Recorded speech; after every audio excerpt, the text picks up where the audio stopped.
अब आपको सावधान करने वाली एक खबर बताता हूं।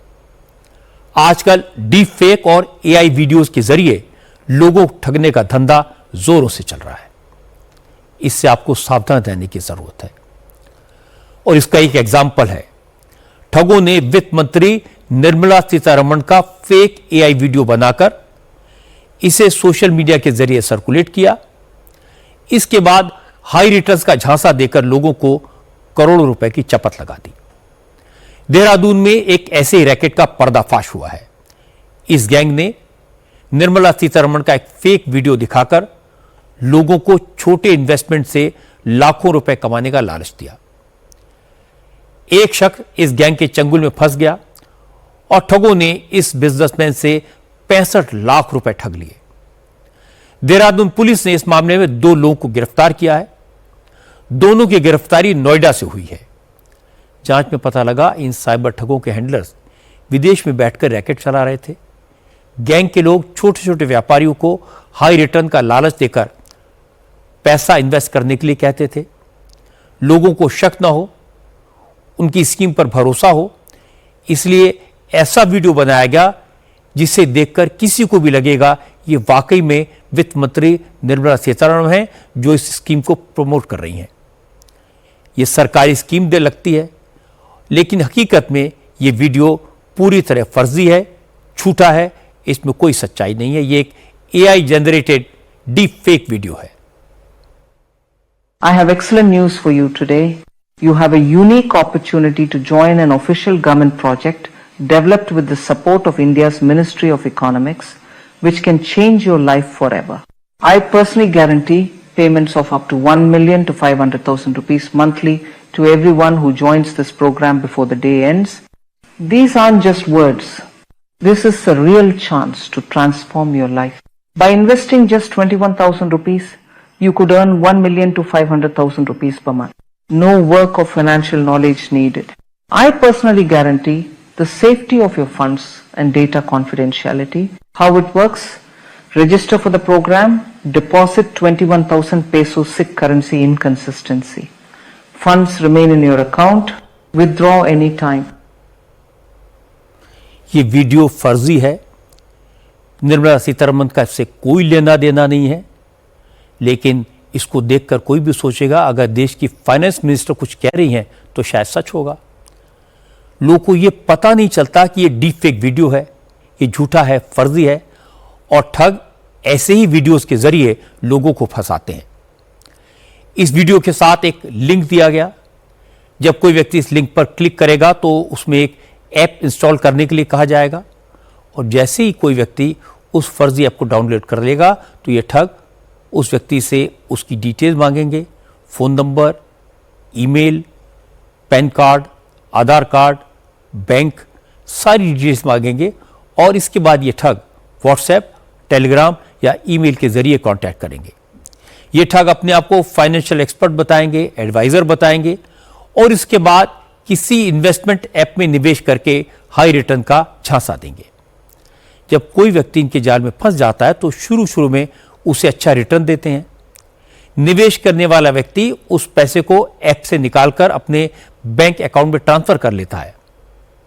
ये सारा नाटक किसी भी इन्वेस्टर का भरोसा जीतने के लिए किया जाता है, और इसके बाद ये ठग उसी व्यक्ति को ज्यादा पैसे इन्वेस्ट करने के लिए कहते हैं, और जैसे ही वो ज्यादा पैसे लगाता है ऐप में उसे बहुत ज्यादा रिटर्न दिखाई देता है, लेकिन जब वो व्यक्ति उस पैसे को निकालने की कोशिश करता है तो फंड ट्रांसफर करने का ऑप्शन बंद हो जाता है, और इस तरह जालसाजों के झांसे में आकर बहुत से लोग अपनी जिंदगी भर की कमाई लुटा देते हैं। एक एग्जांपल आपको बताता हूं।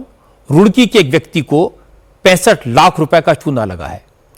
इस व्यक्ति ने पैसा इन्वेस्ट करने के लिए गूगल पर सर्च किया तो फेसबुक का एक पेज खुला जिस पर वित्त मंत्री निर्मला सीतारमण का यह फेक वीडियो दिखाई दिया। इस व्यक्ति ने इसी साल 7 मई से लेकर 29 मई के बीच अलग अलग बैंक खातों में करीब 65 लाख रुपए जमा किए, लेकिन बाद में पता चला कि उसके साथ ठगी हो चुकी है। यह वीडियो डीप फेक था, फर्जी था, और उसका सारा पैसा डूब गया। इस व्यक्ति की शिकायत पर देहरादून एसटीएफ ने नितिन गौर व निक्कू बाबू नाम के 2 आरोपियों को गिरफ्तार किया है। इनके पास से QR scanner, mobile phone, tab, SIM card, debit card, chequebook और फर्जी मोहरें बरामद की गई हैं। इस मामले में एसटीएफ के एसएसपी नवनीत सिंह ने बताया कि ऐसे इन्वेस्टमेंट प्लेटफॉर्म से सतर्क रहना चाहिए। किसी भी ईमेल, संदिग्ध मैसेज या लिंक पर क्लिक न करें और कोई अनजान एप्लीकेशन डाउनलोड न करें।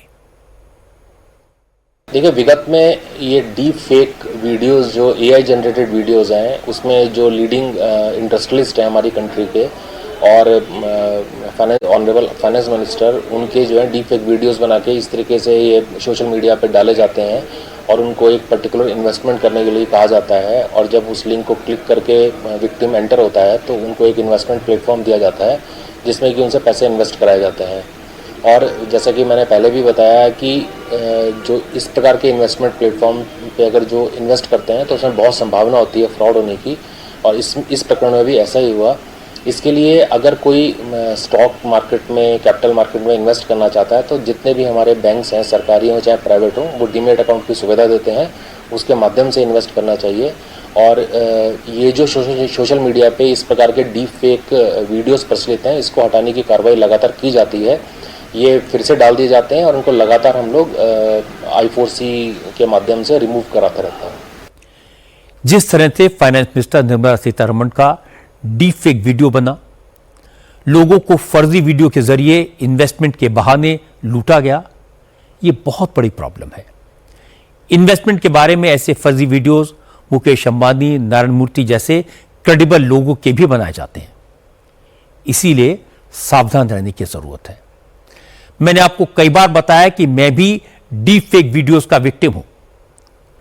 वीडियो बिल्कुल मेरे जैसा दिखेगा, उस पर एआई जनरेटेड वॉइस ओवर लगाकर कभी दवाइयां बेची जाती हैं, कभी इन्वेस्टमेंट का ऑफर दिया जाता है। मैं तो शुक्रगुजार हूं अपने व्यूअर्स का जो टाइम टाइम पर ऐसे फर्जी वीडियोस के बारे में मुझे बताते हैं और फिर हमारी लीगल टीम कोर्ट के ऑर्डर से उन डीप फेक वीडियोस को डिलीट करवाती है। लेकिन बार बार नए नए तरह के फेक वीडियोस आते रहते हैं, इसलिए आप अलर्ट रहें। सिर्फ उन वीडियोस पर यकीन करें जो मेरे या इंडिया टीवी के ऑफिशियल हैंडल से पोस्ट किए गए हों। अगर आपको कभी किसी वीडियो के फेक होने पर शक हो तो मुझे व्हाट्सएप करें 9350593505 पर या मेल करें mail@indiatvnews.com पर। असल में एआई जितनी काम की चीज है उतना ही इसका लूट के लिए इस्तेमाल हो रहा है और यह प्रॉब्लम पूरी दुनिया में है। हर जगह इस बात की कोशिश हो रही है कि इसे रोकने के लिए क्या किया जाए।